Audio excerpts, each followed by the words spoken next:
Shalom, selamat pagi, salam sejahtera untuk kita semua.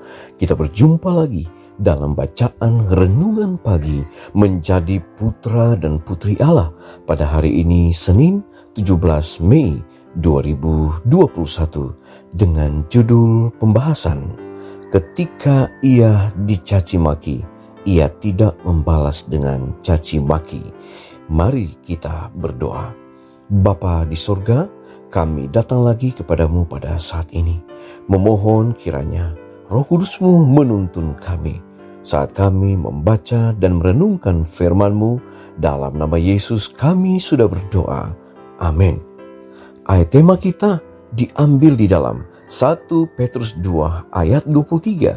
Firman Tuhan berkata, ketika ia dicaci maki, ia tidak membalas dengan mencaci maki. Ketika ia menderita, ia tidak mengancam, tetapi ia menyerahkannya kepada Dia yang menghakimi dengan adil. Saudara-saudaraku yang kekasih, betapa sering kita merasa bahwa kita telah diperlakukan dengan tidak adil, bahwa segala perkara telah dikatakan tentang kita yang tidak benar, dan kita telah ditempatkan dalam terang yang palsu di hadapan orang-orang lain. Kalau kita dicobai seperti itu, kita akan perlu mengadakan penjagaan yang ketat atas roh dan perkataan kita. Kita perlu memiliki kasih Kristus agar kita jangan menyayangi roh yang tidak mau mengampuni. Janganlah kita berpikir bahwa kecuali orang-orang yang telah menyakiti hati kita mengakui kesalahannya, kita pun dibenarkan dalam menahan dari mereka pengampunan kita. Seharusnya lah kita tidak menumpuk kesusahan kita, menyimpannya dalam hati kita sampai orang yang kita pikir bersalah itu merendahkan hatinya oleh pertobatan dan pengakuan.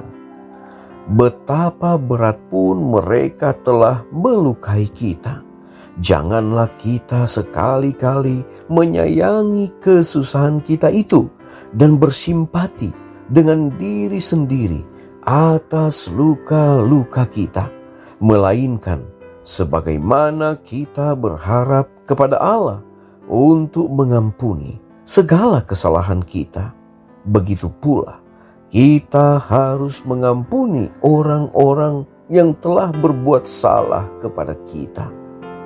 Bila mana kita dicerca, betapa kuatnya penggodaan untuk membalas dengan cercaan. Tetapi dalam melakukan ini, kita menunjukkan diri kita sama jahatnya dengan orang yang mencerca itu. Kalau tergoda untuk mencerca, berdoalah dalam hati agar Allah memberikan kepadamu anugerahnya dan menjaga supaya lidah berdiam. Yesus telah memberikan kepada kita suatu teladan bahwa kita harus mengikuti jejaknya dan menyatakan belas kasihan dan cinta serta kebajikan terhadap semua orang. Marilah kita mempertumbuhkan suatu roh pemurah, roh kesabaran dan kelemah lembutan, berbelas kasihan terhadap orang-orang yang ketika di bawah penggodaan telah berbuat kesalahan yang besar terhadap kita.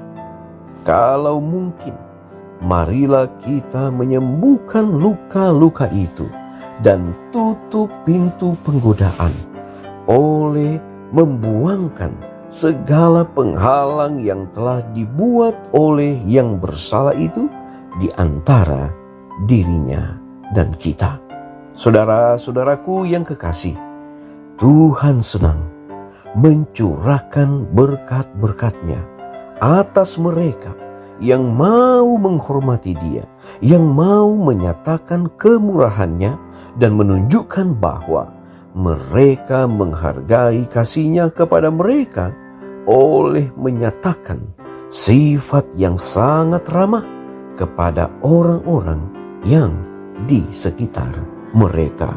Mari berdoa. Bapa di surga, kami bersyukur Tuhan, kami boleh menikmati akan berkat Tuhan pada saat ini. Kami boleh melihat akan satu teladan yang Yesus telah lakukan ketika berada di atas dunia ini. Ajarlah kami Tuhan, ketika kami dicaci maki, untuk tidak membalas dengan caci maki. Ini memerlukan satu roh kerendahan hati. Namun sebagai umat-umat Tuhan, menjadi satu bahan acuan. Apa yang Yesus telah lakukan, itu pun harus kami lakukan. Betapa berat pun mereka telah melukai akan kehidupan dari umat-umat Tuhan, melukai kehidupan kami secara pribadi ataupun secara keluarga. Tolonglah kami agar kami, sebagaimana Yesus telah mengajar dan telah melakukan satu kehidupan, yaitu roh untuk mengampuni, kami pun bisa melakukannya.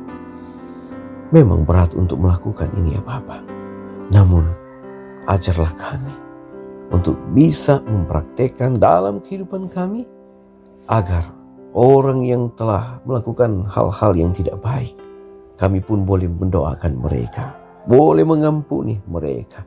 Dan kami ada pada titik yang lemah lembut, pemurah, berbelas kasihan terhadap orang-orang yang telah melakukan kesalahan kepada kami. Bapa di sorga, ketika kami akan melaksanakan aktivitas hari ini, berkati kami, lindungi kami, peliharakan kami. Berkat-berkat Tuhan kiranya akan melimpah dalam kehidupan kami. Umat-umat Tuhan, Tuhan akan terus berkati mereka dalam pergumulan, dalam pekerjaan, dalam tantangan kehidupan. Biarlah Tuhan akan berkati dan sertai. Terpujilah Engkau ya Allah.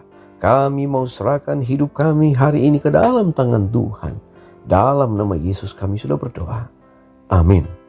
Pertemuan kita telah selesai. Kita akan jumpa lagi besok. Shalom. Tuhan Yesus memberkati.